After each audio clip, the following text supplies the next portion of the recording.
The Lord be with you this day, and a warm welcome to you from all of us here at Powerscourt with Kilbride.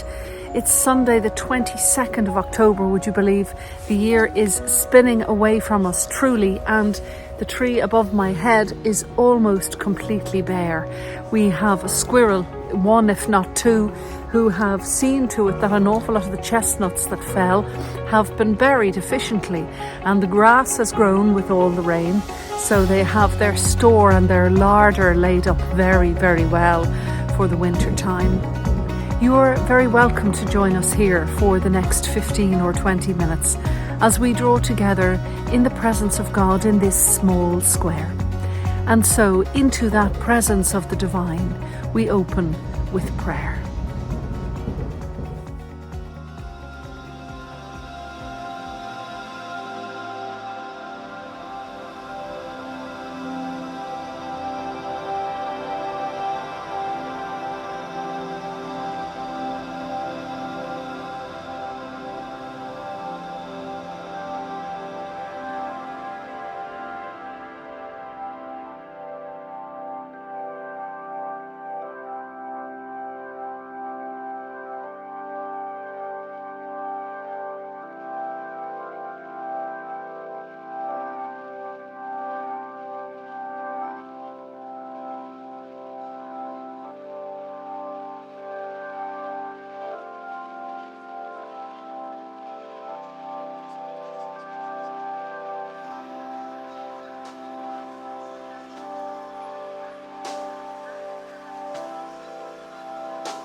Then the Pharisees went and plotted to entrap him in what he said.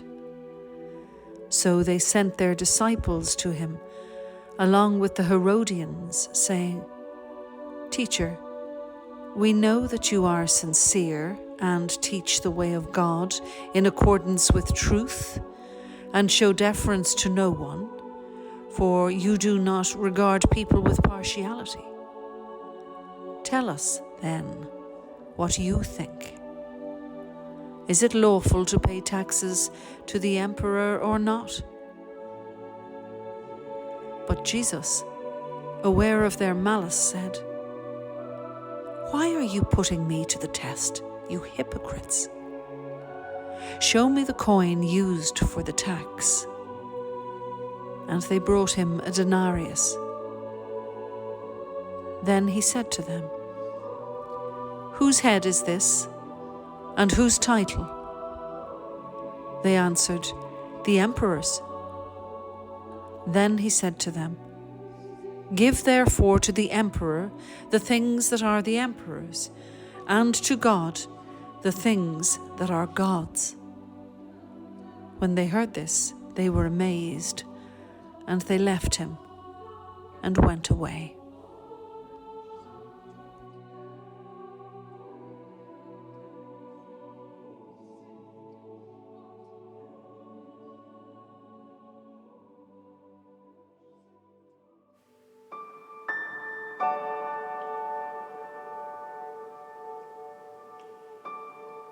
I'm seeking the sanctuary of the front garden again today, which is noisy in itself, but less noisy than the back and our beloved bench at the moment. But hopefully the building work will be completed soon and we can go back to that gorgeous, peaceful place.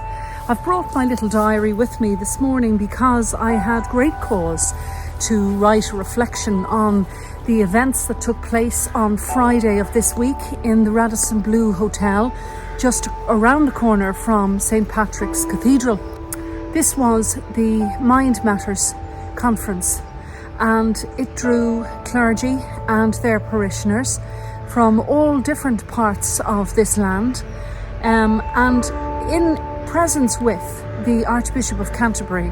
Now, unfortunately, the team were disappointed to hear that he couldn't make it in person, but for every good reason, because he has gone to Jerusalem as an act of compassion and solidarity with those who are greatly suffering at this present time. But he was gracious enough to give us the better part of an hour of his time at the conference to speak. He spoke very honestly about his own wellness of being, or lack of a wellness of being, of mental health, about 2 years ago or so, mentioning a deep depression, mentioning the fact that he felt this utter sense of unworthiness perhaps, or futility, felt that he had failed in his job, or certainly was failing. He was very quick to say all of these things, and that eventually he sought help. And he reminded us, clergy in particular, that the life that we lead within the capacities that we hold as priests may come in contact with emotional events more than other people might. So in other words, for example, conducting the funeral of the death of a child, or sitting with somebody who is deeply mourning or who is deeply depressed, we come away with a sense of compassion and also wearing a little bit of that energy within ourselves. And it's perfectly natural to be a little bit off kilter for the next few days. But the Archbishop cautioned that if you start feeling this upset at a time when seemingly everything is okay and everything is going well, then there is something wrong. That's when the red flags go up. And many people at the conference spoke into this. And I think it was very unifying for clergy who are now struggling. And I'm not just talking only myself, although I can give you a bird's eye view of this. But I think a lot of clergy are struggling now with the whole mechanism of church that has changed. There are so many different things now that have to be done with regard to health and safety, governance. This is a huge amount of administration, as well as the things that we were ordained to do. A wise person says to me on a regular basis, go back to the ordinal and look at the vows that you made at your ordination and understand what it is that you really should be doing.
And so I suppose the conference the other day gave us all permission to open up a little, even within ourselves and our own thoughts, to feel that we are actually not alone in this often sense of futility or failure within the job that we're doing. And it reminded me of a Wednesday not that long ago when I burst into tears in the vestry of our church across the way here in Powerscourt.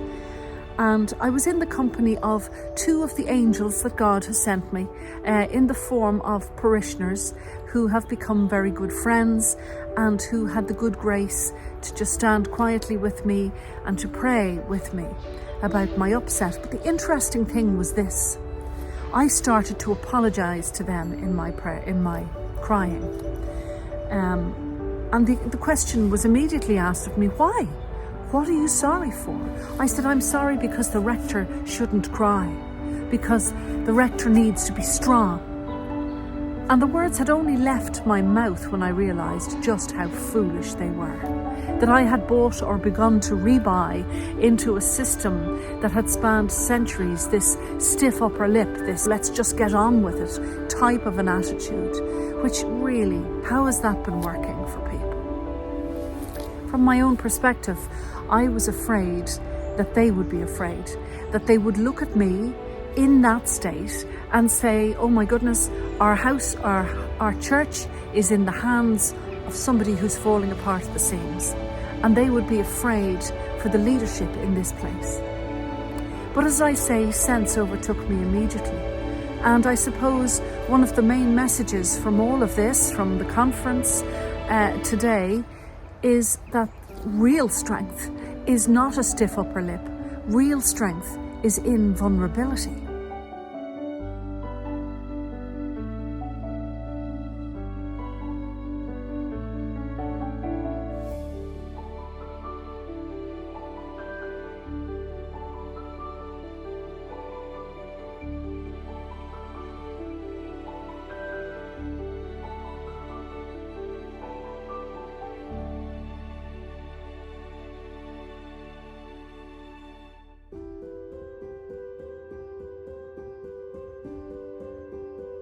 Our ability to be able to say to somebody, I can't do this like this any longer. Or no, I'm not okay. I need help. I'm not managing. My quality of life is in imbalance. Any of the above and more. If we are able to say this without the stigma, this stigma that has been lasting for eons, if we can say this out straight with one another, we empower others to speak in the same way, because everybody struggles.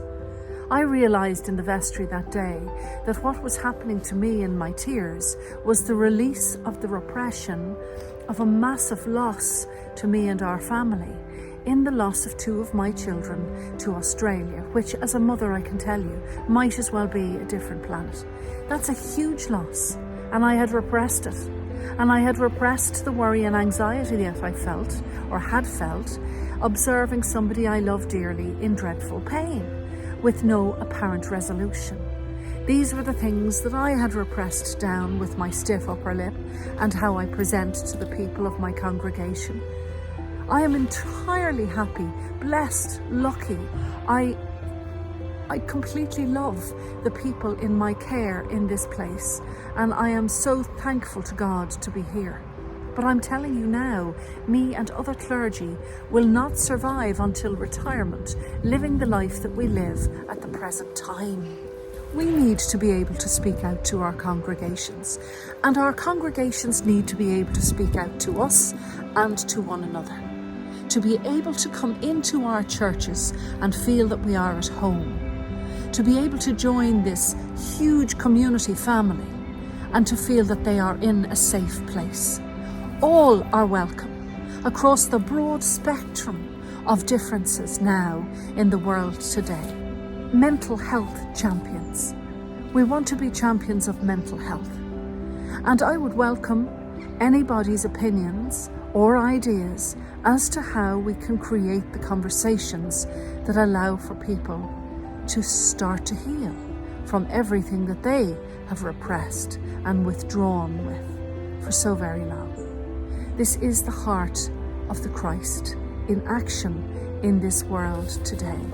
And I refer to my diary as I give sincere thanks to a relatively small team of people who managed to pull off an amazing event yesterday in the conference on mental health, Mind Matters. Do Google it, do go in and read all the coverage about it and talk to your own parishes as to how you can actually facilitate conversation safely and well with those who may need to speak out. And that's everyone, if you ask me.